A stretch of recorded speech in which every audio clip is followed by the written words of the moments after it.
Salut et bienvenue à cette troisième vidéo d'une série de 3 vidéos portant sur la métrologie.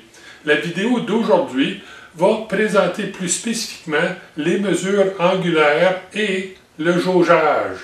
Les mesures angulaires sont des drôles de bébites. Là, on est habitué aux angles, on nous en parle depuis la petite école et puis on est à l'aise avec le principe. Fait qu'on a tendance à vouloir s'en servir, mais en réalité, en atelier d'usinage, des mesures angulaires de très haute précision, mais c'est pas facile à faire. Et dans la mesure du possible, bien, on essaye de les éviter. Là, pourquoi je dirais une chose comme ça? Bien, parce que les angles sont très dépendants de la géométrie. Ce que je veux dire par ça, c'est que quand je mesure un angle, une amplitude, bien, je dois en réalité effectuer deux mesures complètement indépendantes l'une de l'autre.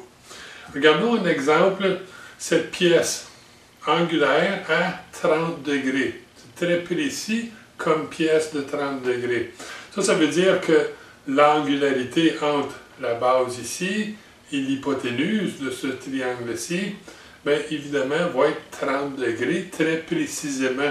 Mais avant de pouvoir mesurer l'angularité, il a fallu mesurer chacune des surfaces pour déterminer leur planéité. Parce que l'angularité est complètement dépendante de la planéité des surfaces de la pièce. Donc, il faut réellement effectuer 3 activités de mesure précises pour obtenir un angle. Et ça, ben, c'est compliqué. Là, ça implique que si on a une pièce angulaire à former ou à fabriquer, bien, si la pièce est petite, comme c'est le cas ici, bien, ça peut être relativement simple à produire la pièce avec beaucoup de précision. Par contre, si les surfaces de la pièce angulaire qu'on produit sont plus longues, bien, le plus long que les surfaces sont, le plus parfaites qu'ils devront être pour respecter toujours cette même tolérance angulaire. Une pièce qui aurait des surfaces très longues, mais exigerait que ces surfaces-là soient presque parfaites pour garantir une bonne angularité. Et évidemment, ça peut devenir problématique, surtout pour des grosses pièces. Bien, c'est peut-être notre première leçon d'aujourd'hui. Si on a à produire des pièces qui incorporent des angles très précises, bien, ce serait peut-être mieux de contourner le problème en changeant nos dimensions angulaires pour des dimensions linéaires. Et ça, c'est relativement simple à faire, trouver la longueur x et la hauteur y d'une surface angulaire quelconque avec la trigonométrie ou par résolution de triangle. Et on a une petite vidéo qui porte là-dessus. Fait cliquez ici si vous voulez rafraîchir votre mémoire à propos de la trigonométrie. Bien, c'est bien beau la haute précision, mais il reste que beaucoup des pièces qu'on a fabriquées ne sont pas si précises que ça. Et pour des pièces plus ou moins précises, bien, les mesures angulaires, c'est réellement une façon simple et facile d'opérer. Donc, qu'est-ce que je peux faire pour effectuer ces mesures-là? Bien, j'utilise l'arsenal d'outils de mesure angulaire qui est à notre disposition en atelier. Là, on parle ici des outils de base. Là, la première famille d'outils auxquels on pense quand on regarde les mesures angulaires, c'est la famille des rapporteurs d'angle. Et voici ce que j'aime appeler un rapporteur d'angle de traçage, qui est probablement le rapporteur d'angle le plus de base en atelier d'usinage. Là, cet outil-ci a une grosse différence avec les rapporteurs d'angle qu'on a l'habitude d'utiliser à la petite école ou à l'école secondaire, puisqu'elle n'est pas positionnée optiquement sur la surface de référence, mais elle est positionnée physiquement sur sa surface de référence. Et dans ce cas-ci, cet outil a 4 surfaces de référence de départ de mesure, 1, 2, 3 et 4. Et j'ai les surfaces qui se déplacent à l'angle par rapport à ces surfaces de référence-là. Et c'est sur le long de ces surfaces-là que je vais venir tracer mes lignes lorsque j'effectue une opération de traçage. Donc, très différent de ce qu'on a l'habitude de voir.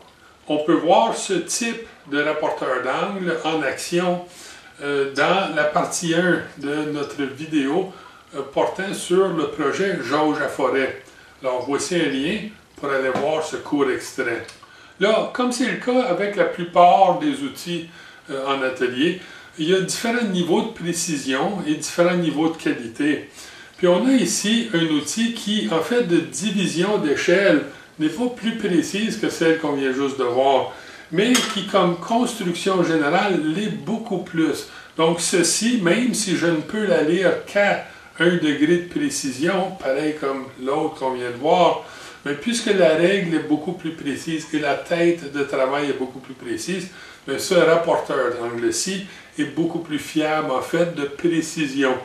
Donc c'est généralement ce qu'on va utiliser là, c'est la partie rapporteur d'angle d'un équerre combinaison qu'on a vu dans notre vidéo à propos des mesures linéaires. Donc pas mal précis. Mais si je veux capoter un peu, ou virer un peu fou, puis vraiment aller avec des mesures précises avec quelque chose qui est un rapporteur d'angle, bien, je peux utiliser ce rapporteur d'angle à échelle vernier. Et avec ce rapporteur d'angle, bien, je vais pouvoir mesurer et positionner en dedans de 5 minutes. Okay? Ou si on est mieux, 1/12e de 1 degré. 1/12e de 1 degré. Donc 1 degré divisé en 12 parties. Et ça commence à être assez précis. Mais c'est pas évident à lire. Donc on va prendre quelques minutes, puis on va regarder d'un peu plus près comment lire l'échelle vernier d'un rapporteur d'angle à échelle vernier. Ça fait à peu près une semaine depuis que j'ai enregistré la première partie de cette vidéo. La raison étant que mon toit a décidé que j'étais pas assez occupé et a décidé qu'il commençait à couler.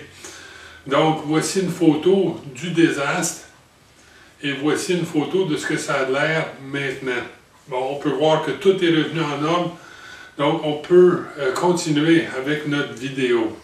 Bon, bien, juste avant qu'on continue avec la lecture de l'échelle vernier de notre rapporteur d'angle à échelle vernier, j'aimerais mentionner quelques points à propos des échelles angulaires.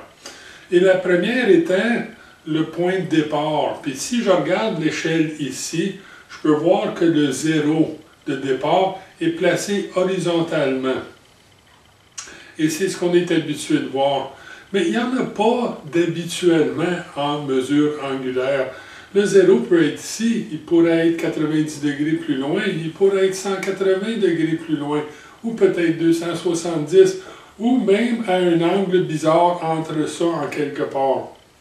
On est habitué de l'avoir à l'horizontale parce qu'on est habitué de tracer des angles sur des papiers.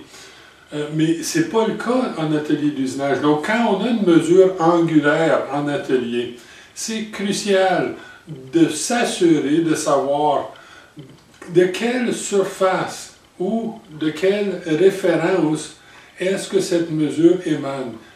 Est-ce que c'est à partir de 20 degrés qu'on mesure notre 30 degrés ou à partir de horizontal ou à partir d'une surface quelconque? Vérifiez votre dessin avant, c'est très important. Une autre chose qui est intéressante de mentionner, c'est que lorsqu'on coupe une surface ou un angle quelconque, il est presque jamais possible, à moins qu'on soit en train de couper une rainure avec un outil de forme, mais il est presque jamais possible de couper les deux surfaces d'un angle à la fois. Ceci veut dire que chaque surface est coupée indépendamment. Et ça implique que je dois porter particulièrement attention à l'angularité de chacune de ces surfaces, puisque l'erreur va être cumulée. Faites attention à ce cumul d'erreurs.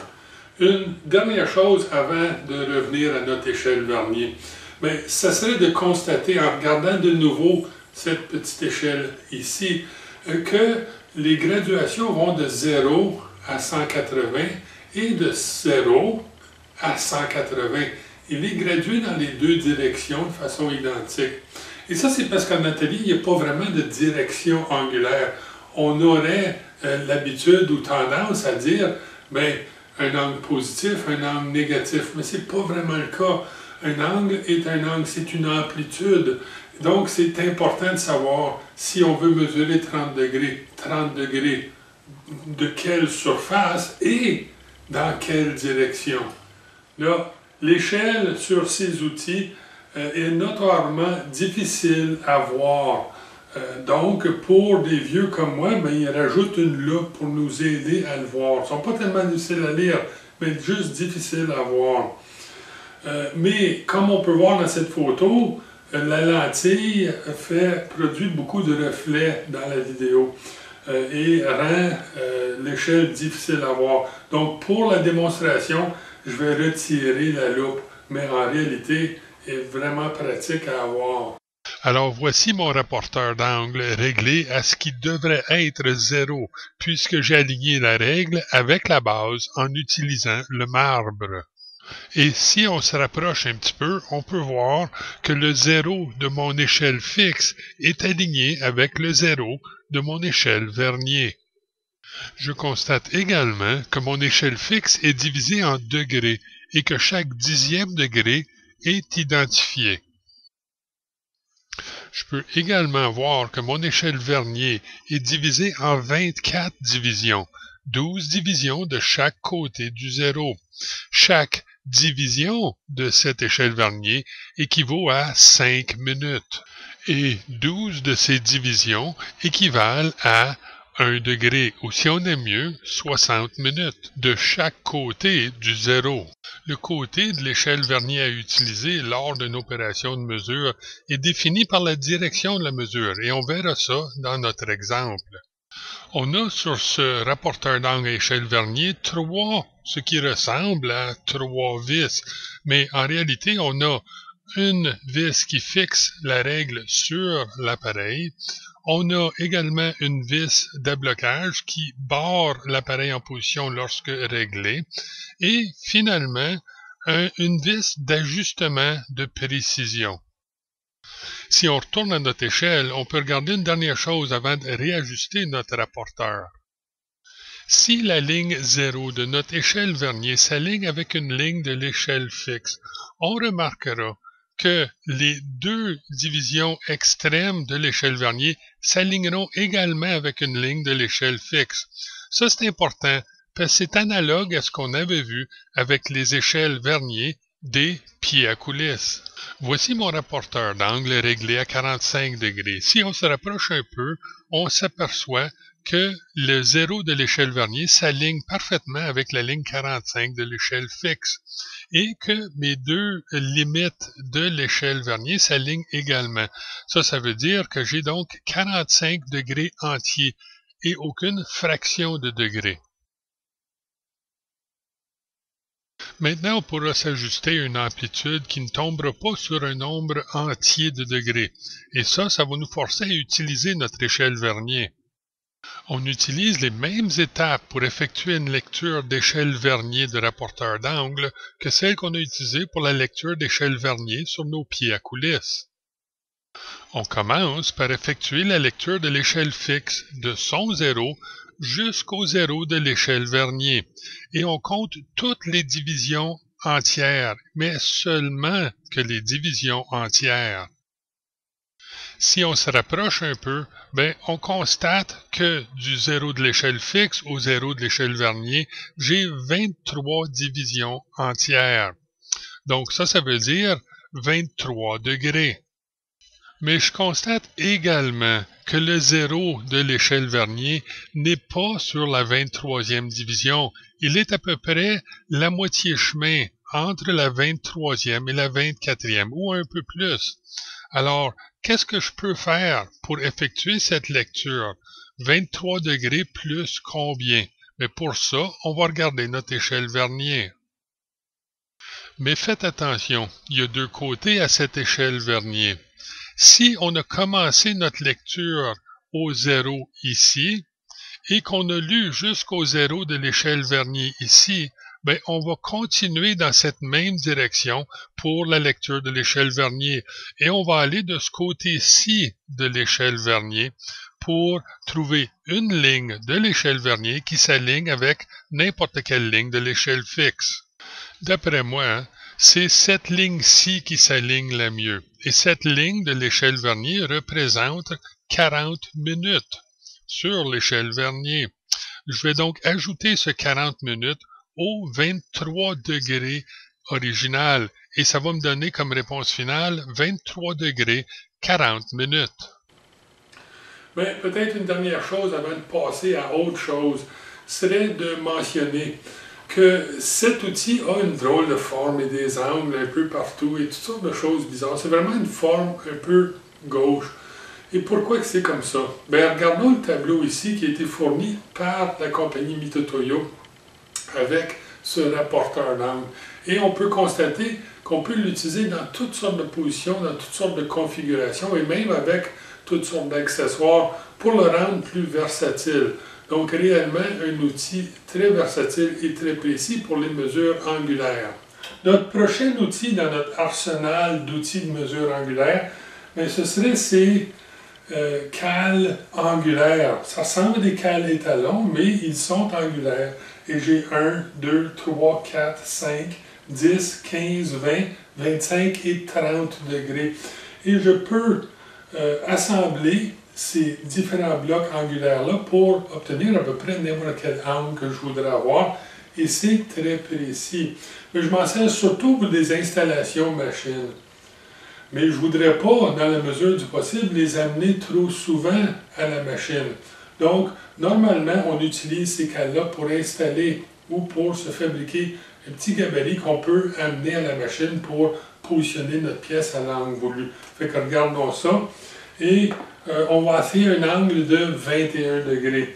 Et pour ça, ben, je vais prendre ma cale de 20 degrés et ma cale de 1 degré que je vais pouvoir monter un sur l'autre pour obtenir mon 21 degrés.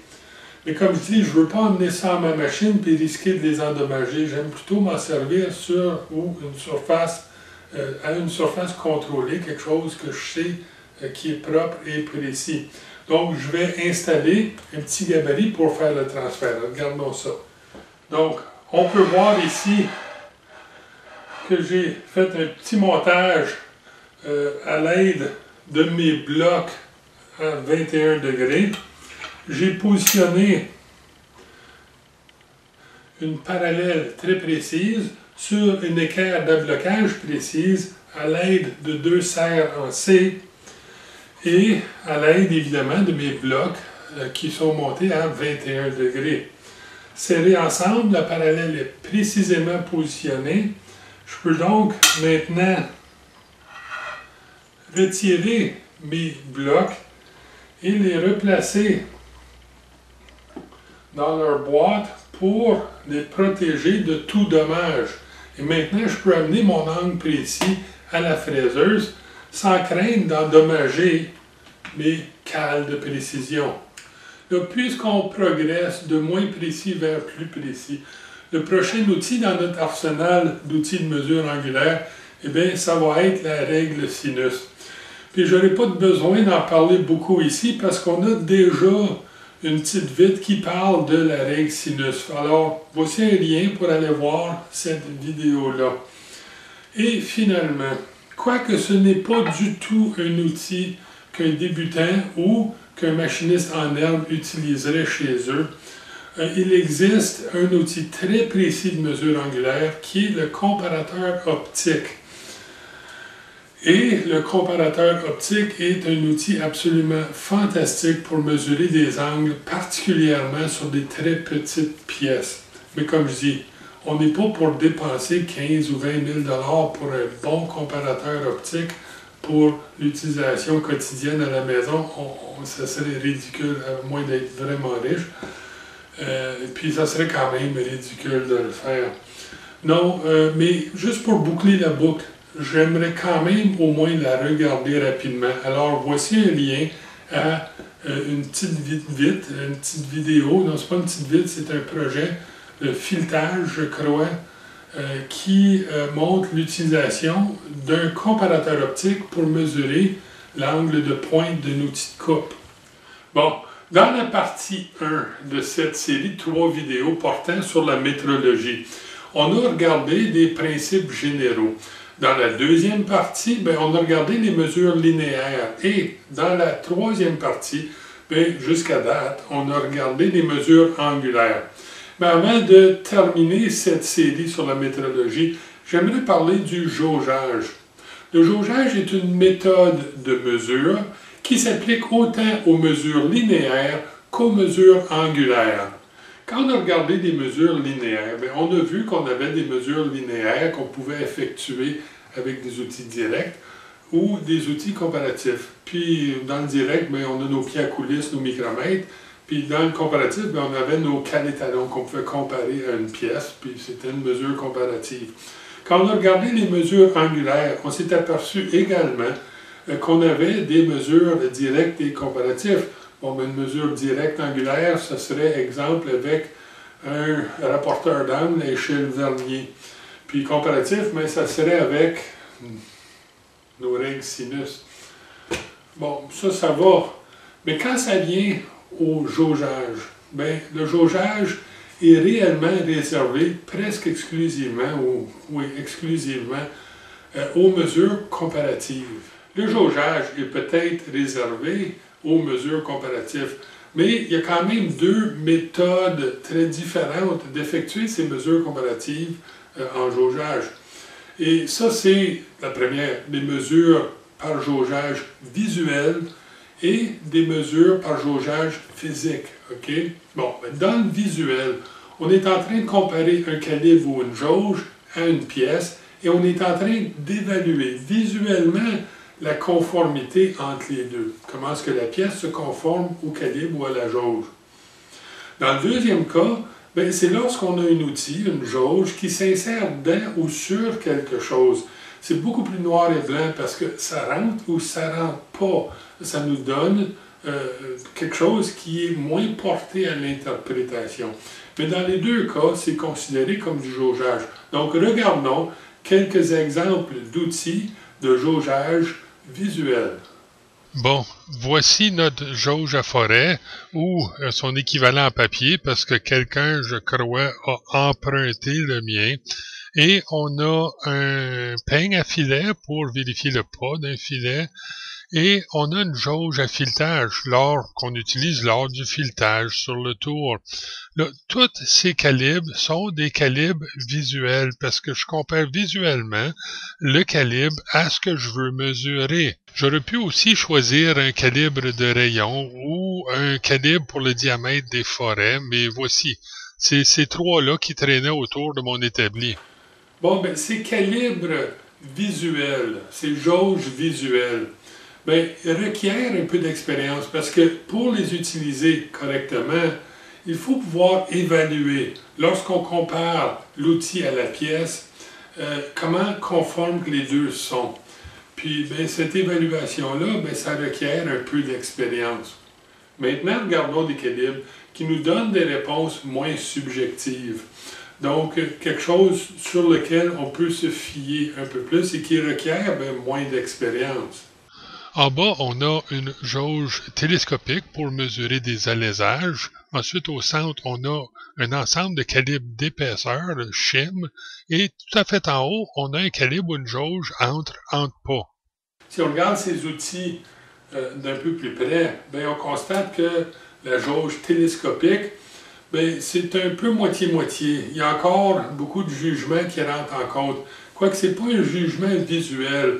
Lorsqu'on insère l'outil dans le trou, on va évaluer la friction entre l'outil et le trou avant de le barrer en place et de le sortir pour ensuite le mesurer avec, exemple, un micromètre. Donc, quand même un peu de jugement avec ce type d'outil-là. Par contre, le calibre d'épaisseur qu'on a ici, il y a très peu de jugement et ça nous donne une réponse très précise. Pas beaucoup de marge d'erreur. Si je prends par exemple un calibre d'épaisseur de 15 millièmes de pouce, j'essaie de l'insérer entre deux pièces et ça ne rentre pas. Ensuite, je change pour un 14 millièmes de pouce et je réessaie une deuxième fois. Si le 14 rentre et le 15 ne rentre pas, mais c'est évident que l'espace entre les deux pièces est entre 14 et 15 millièmes de pouce. Et ça, c'est une réponse assez précise.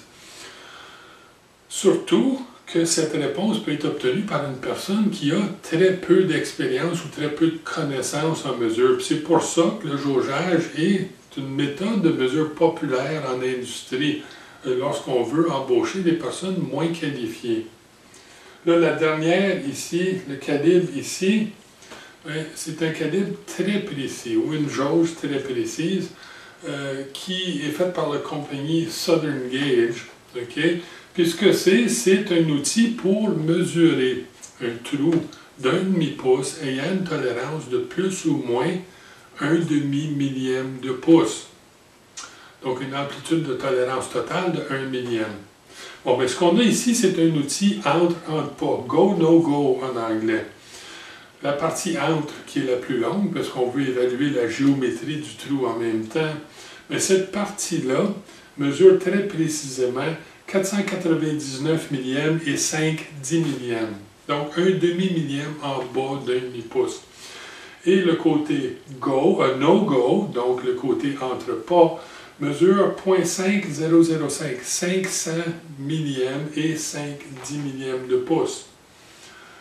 Et on l'utilise très simplement en essayant d'insérer le bout go ou entre en premier, et s'il rentre dans le trou, mais c'est que le trou est plus gros que 499 millièmes et 5/10, et si je le tourne de bord et le deuxième côté ne rentre pas, mais c'est que le trou est plus petit que 500 millièmes et 5/10 millièmes. Et ça m'indique, sans l'ombre d'un doute, que mon trou est à l'intérieur de la tolérance voulue. Et encore une fois, une mesure pouvant être effectuée par quelqu'un ayant très peu de connaissances ou d'expérience en métrologie. Mais le jaugeage, c'est vraiment ça. C'est une façon d'obtenir des réponses concrètes et précises sans vraiment même savoir quelle est la dimension réelle de la pièce. Là, dans le dernier exemple qu'on a fait, la jauge entre pas, bien, on savait avec précision que la pièce serait bonne ou le trou aurait le bon diamètre. Mais on n'a quand même pas une idée précise de son diamètre. Tout ce qu'on sait, c'est qu'elle est entre les limites de la tolérance voulue pour le trou qu'on est en train de produire. Donc c'est précis, mais ça ne nous donne pas une réponse spécifique. Ça nous dit c'est bon ou c'est pas bon. Là, ça, c'est important en industrie, parce que souvent, on veut pouvoir embaucher des personnes moins qualifiées pour faire du travail répétitif. Et les calibres et les jauges, bien, ça l'aide beaucoup pour ça. Bon, il faut dire également que le calibrage ou le jaugeage peut être facilement automatisé. Bon, mais qu'est-ce que ça veut dire? Ça veut dire qu'on peut accélérer la cadence de la mesure d'une façon phénoménale.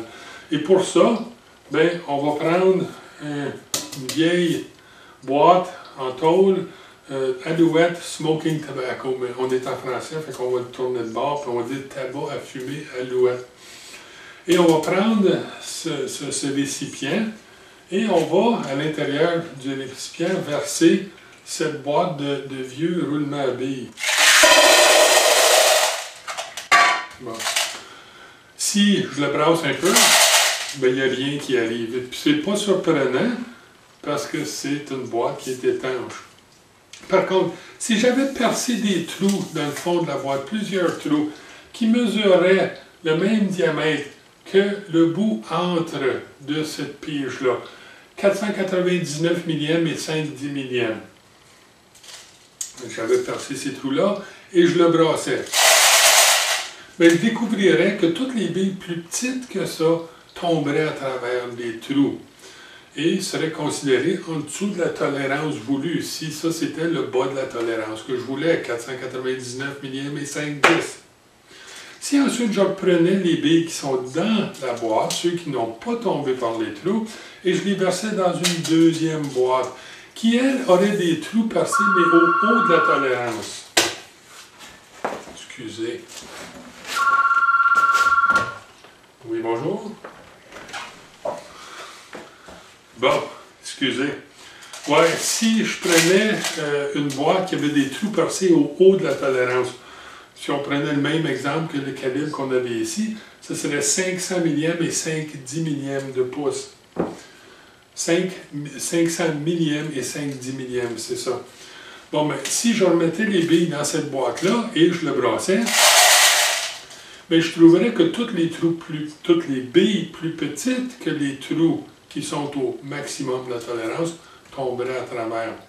C'est ces billes, les billes qui tomberaient du deuxième récipient, qui auraient la tolérance voulue si ce que je cherchais, c'était des billes d'un demi-pouce, plus ou moins un demi-millième.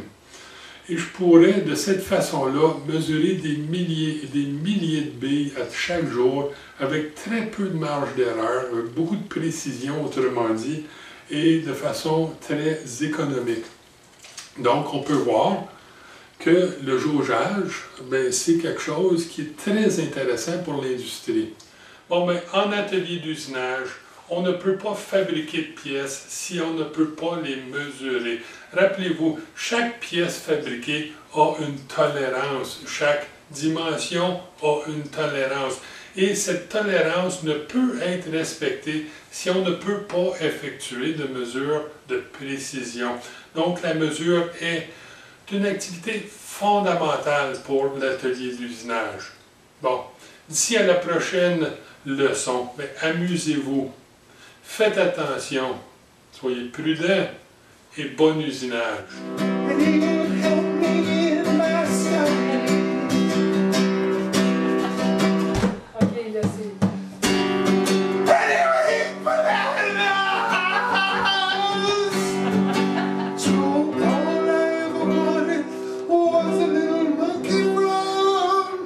You